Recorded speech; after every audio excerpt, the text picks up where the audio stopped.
Good day, Nigerians. Good day, fellow Biafrans. Nnamdi here. Welcome back to our channel once again, Showbox Africa, the Adult, where we bring to you information across Africa, Nigeria, and Biafra precisely. Understanding what it takes a nation to succeed peacefully without bloodshed or a civil war. Why Mazi Nnamdi Kanu must adopt another brilliant approach towards Biafran secession if he intends that Biafrans are not going to war with Nigeria.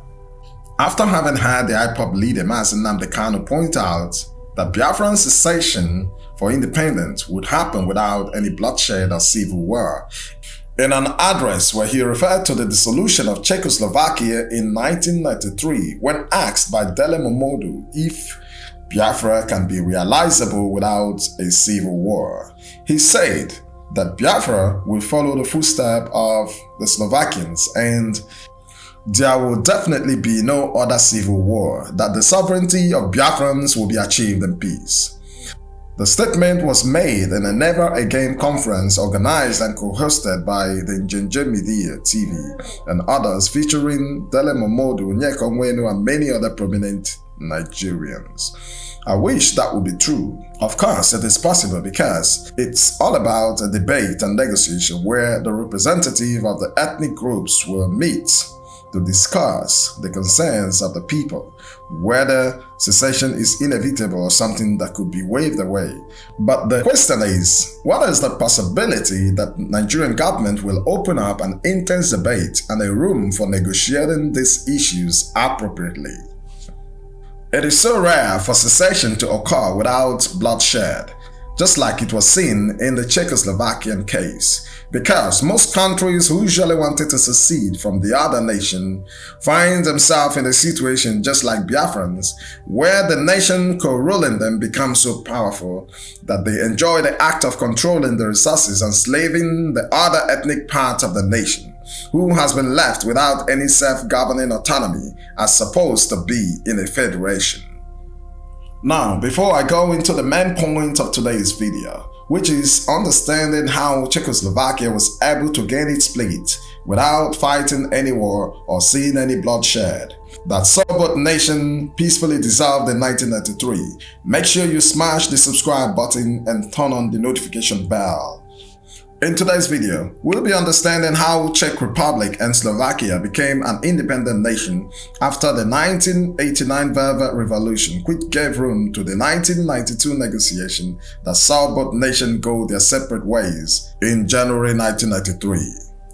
I have to repeat the same question asked by Dele Momodu to Mazi Nnamdi Kanu: can Nigeria split up without a war?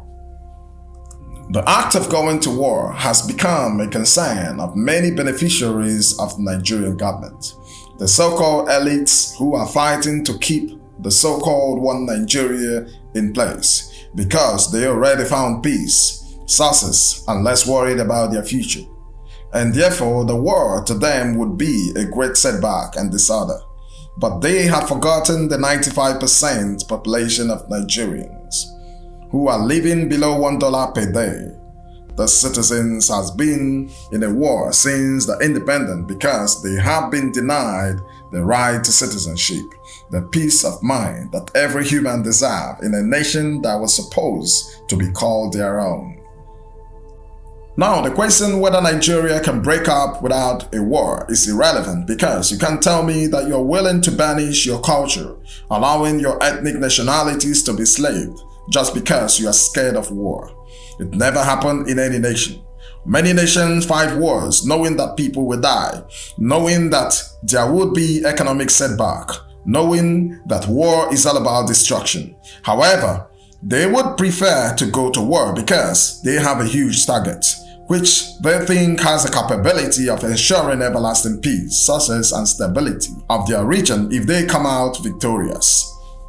It's unfair that when Mazi Nnamdi Kanu says that we must go back to how we were before the coming of the colony, some people still find it very difficult to agree with that point, yet you are seeking for a way forward. How can we move forward if we can't be honest to ourselves?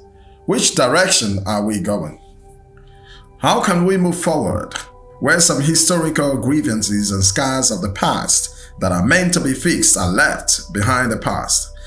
This is one of the reasons why I think that the dissolution of Nigeria is inevitable and it can only be delayed, but you can't really stop it. Let's get into the context of today's video. I told you earlier on that I'm making this video in respect to Mazi Nnamdi Kanu mentioning Czechoslovakian peaceful dissolution as a footstep the Biafrans would take towards secession. So in this video, we are looking at the secession history of Slovakians from the Czech Republic, why it happened peacefully without any war, and how possibly can we navigate the cases of Biafra and Nigeria in order to weigh the possibility of Biafrans doing the same thing as a bloodless secession from Nigeria. How possible is that? Czechoslovakia emerged during the collapse of the Austro-Hungarian Empire, which saw them as an independent nation in 1918 in an MOU signed in the United States, known as the Pittsburgh Agreement, where they declared themselves an independent nation consisting of two equal ethnic regions. With so many things that had transpired in their past prior to their independence, these two regions, the Czechs and the Slovaks, consider themselves an equal nations. Understanding their differences as neighbors, seeing the need to work together in unity as a nation at that point in time, which resulted to the pursuance of independence together. However, after the Pittsburgh Agreement, some of the signatories and Czech politicians who spearheaded the Pittsburgh Agreement violated the agreement by pursuing for a greater unity and single nation, which brought in a unitary system of government, in contrary to the Pittsburgh Agreement, which was signed as federations. The Slovaks disagreed, and there were conflicts across the nation. So with the pressure of Adolf Hitler in the World War II, this development led the Slovakians declaring their first independence in 1939 as a satellite state of Germany with limited autonomy and sovereignty. After the Second World War, the influence and the occupation of the Soviet Union saw the reunification of the two nations into a Czechoslovakia republic. And later on in 1968, a constitutional law of a federation reinstated an official federal structure that brought back the Pittsburgh Agreement signed in 1918 between the Czech and the Slovaks. And Czechoslovakia was declared to be a federation of two equal fraternal nations, the Czech Socialist Republic and the Slovak Socialist Republic. That was a brief history of Czechoslovakia. The next, we're going to talk about the separation. How did Czechoslovakians split up? What led to this development and why was it bloodless? After having adopted a true federalism constitution, the country moved forward. However, over time, they went back to the unitary system of the communist regime, which saw the nation to a revolution in 1989, when more than 200,000 high school and university students stormed the streets of Prague, which was the capital city of Czechoslovakia, on a protest which later increased to 500,000 people. In the year 1990, the first ever election was held since 1948, where the new president Václav Havel was elected. Then in 1992, the Czech Republic had another election for the prime ministers, which saw Václav Klaus, the founder of the biggest political party, the Civil Democratic Party, elected as one of the prime ministers.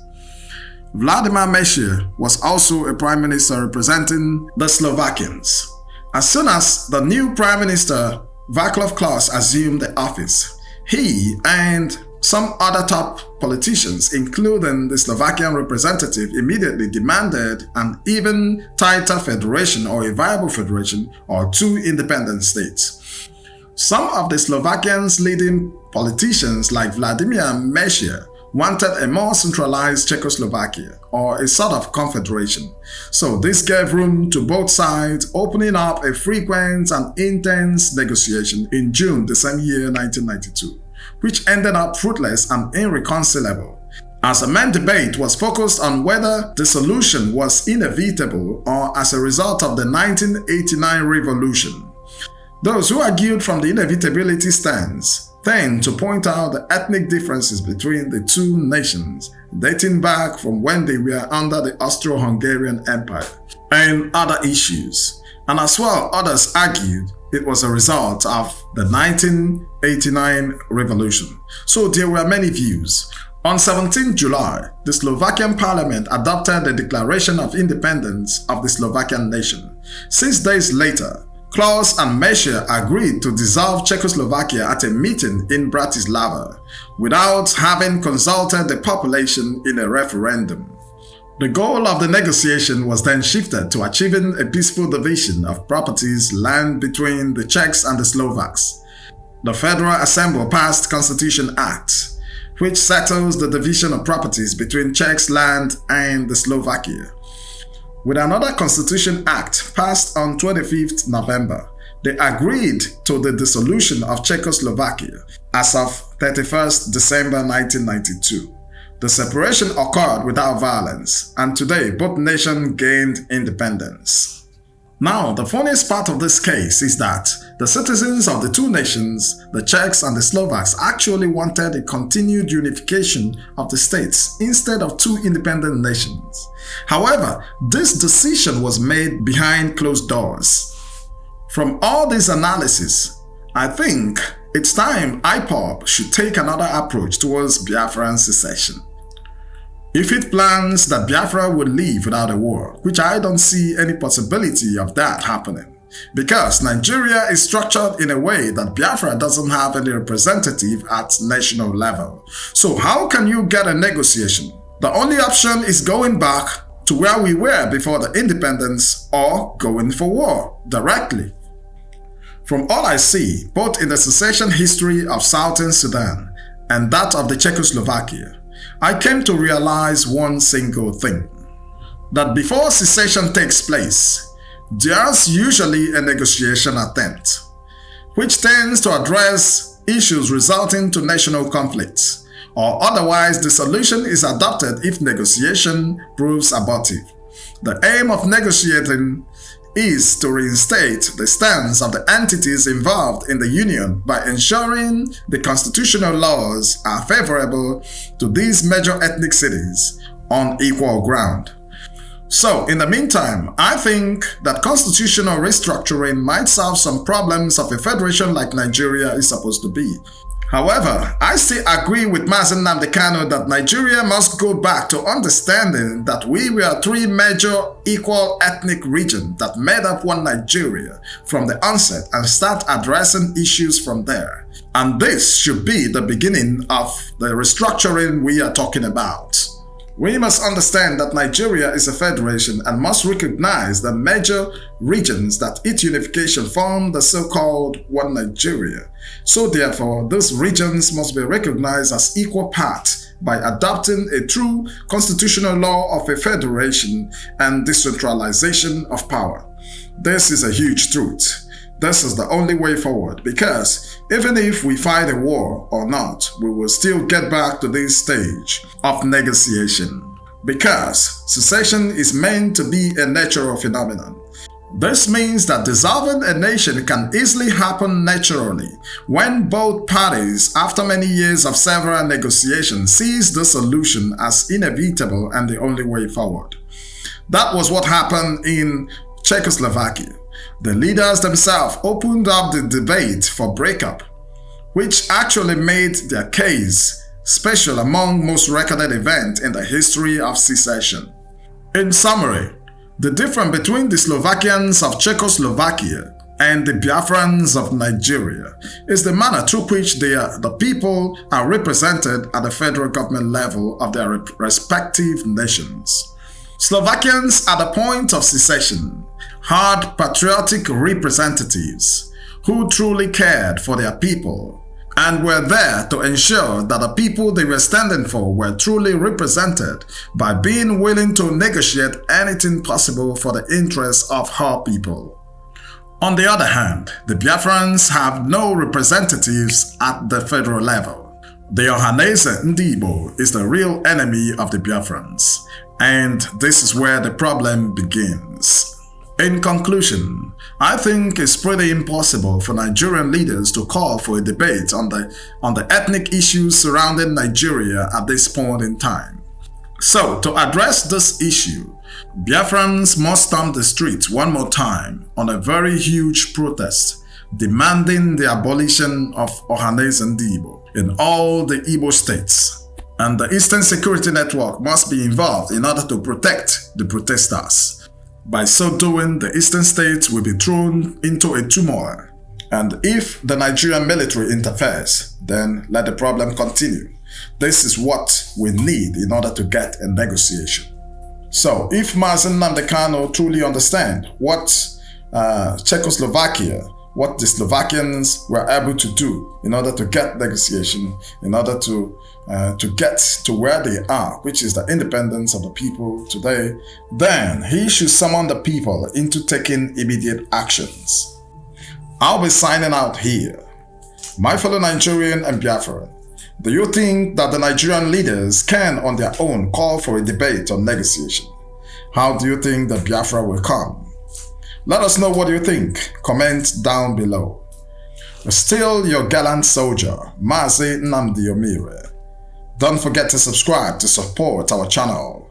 Turn on the notification bell to get every of our updates. Have a nice day. Peace.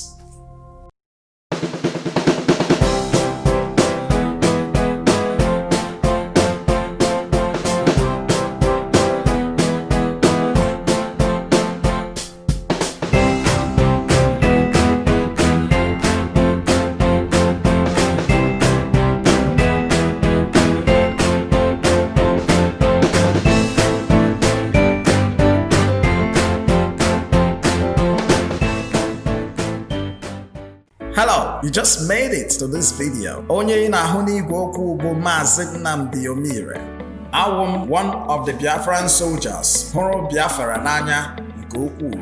I recently created a new YouTube channel ebe ndị Biafra ibe m ga na-agbakọ wee na-enwe nzukọ ka anyị wee kpata dịla anyị bụ ndị Biafra ebe anyị ga na-ezukọ wee na-akpa ka anyị ga-esi wee kwado maazị anyị bụ Nnamdi Kanu banyere ọpụpụ ndị Biafra n'ala Nigeria. Ọtụtụ ndị ekwuola sị na anyị bụ ndị Biafra anyị ahụghị onwe anyị n'anya. Ọtụtụ ndị wee na-ekwu na-asị na ndị Biafra were the least united people in the world. Mana mụ na-asị na ashị ekweteghị m n'ihi na ama m na ndị be anyị hụrụ onwe anyị n'anya nke ukwuu. Ọ bụ naanị mụ na gị ga-agbakọ aka ọnụ wee nyere aka wee kwado maazị anyị bụ Nnamdi Kanu na njem anyị bụ ndị Biafra na-aga maka nnwere onwe. Anyị achọrọzi nkewa. Naanị Nnamdi Kanu du anyị eje. Naanị Nnamdi Kanu bụ olu na-ekwuru ndị Biafra. So, ka anyị wee bido njem a, ile anya n'okpuru, ị ga-ahụ subscribe button. Gaa smash ya. Emere na ya ebere, gaa smash ya that button. Maka our channel ebe anwa ka anyị ga-ejigodi wee bido wee gwa ụwa niile na Biafrans n'ofu. Biafrans hụrụ onwe ha n'anya, and for that mụ na gị ga-enyere aka wee kwado Maazị Nnamdi Kanu. Ọ gaghị eme ya naanị ya.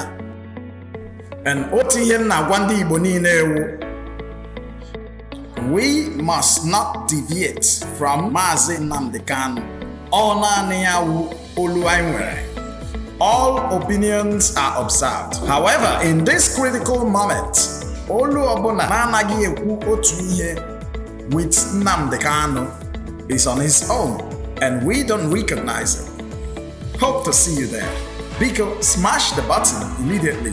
Let's go there. Peace.